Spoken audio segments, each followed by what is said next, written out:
ایک شخص حضور کے گھر میں مہمان آیا رات کے وقت میں، وہ کہنے لگا میں نے آپ کے گھر میں ہی قیام کرنا ہے۔ فرمایا ٹھیک ہے آ جاؤ۔ صحابہ کہتے ہیں جتنا بھی 4-5 بکریوں کا دودھ سارے اہل خانہ استعمال کرتے تھے، محبوب کا سارا گھرانہ وہ سارا کٹھا ہی اکیلا ہی دودھ پی گیا، سارا جتنا کھانا تھا اکیلا ہی کھا گیا۔ رات کو اسے چارپائی پہ سلایا گیا تو کھا اتنا چکا تھا کہ اس کا پیشاب حضور کے بستر پر ہی نکل گیا۔ وہ جب آلودہ ہوا تو شرمندہ ہوا، اٹھ کے بھاگ گیا، کسی نے دیکھ لیا تو کیا بنے گا۔ کہتا ہے میں جب کنویں پہ گیا، جا کے میں نے غسل کیا، کپڑے دھوئے تو خیال آیا میری تو سونے کی انگوٹھی رہ گئی ہے وہاں۔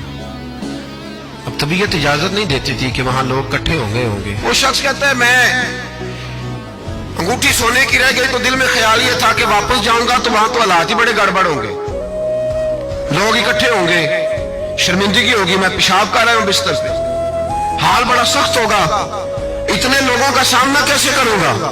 لیکن مجبوری تھی، انگوٹھی سونے کی تھی، بڑی قیمتی تھی۔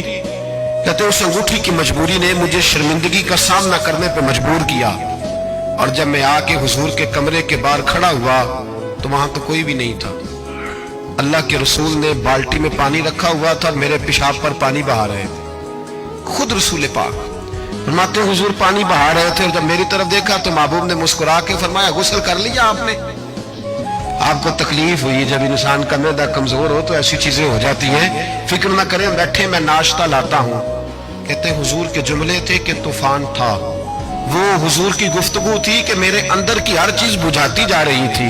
تیری پہلی نظر کا وار توبہ، دل اب تک دعائیں دے رہا ہے۔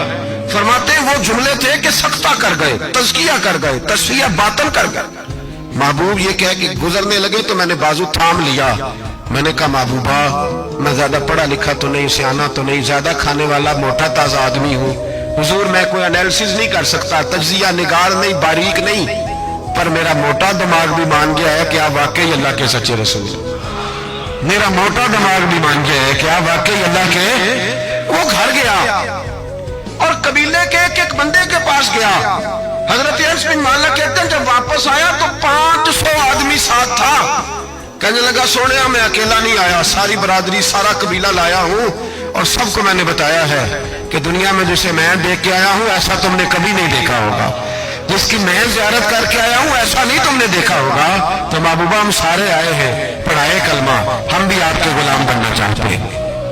ہم شرمندہ کر کے بڑے راضی ہوتے ہیں، بڑے راضی، لوگ معافیاں مانگ رہے ہیں، منتیں کر رہے ہیں، جناب غلطی ہو گئی تو ہوئی کیوں، میں تو ایسا ہوں، میں نے تو کبھی نہیں کی، میری مثال دیکھ لو، میں تو لوگ فوراً دلائل دیں گے۔ او بھائی کسی کو شرمندہ کر کے تجھے کیا ملے گا؟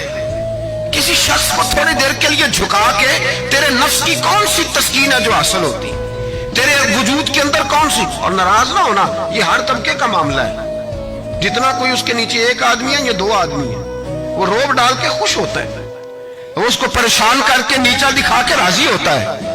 میرے رسول دنیا میں لوگوں کو نیچا دکھانے نہیں آئے، عزتیں عطا کرنے آئے، حضور بلندیاں دینے آئے، نبی پاک نے وقار دیا۔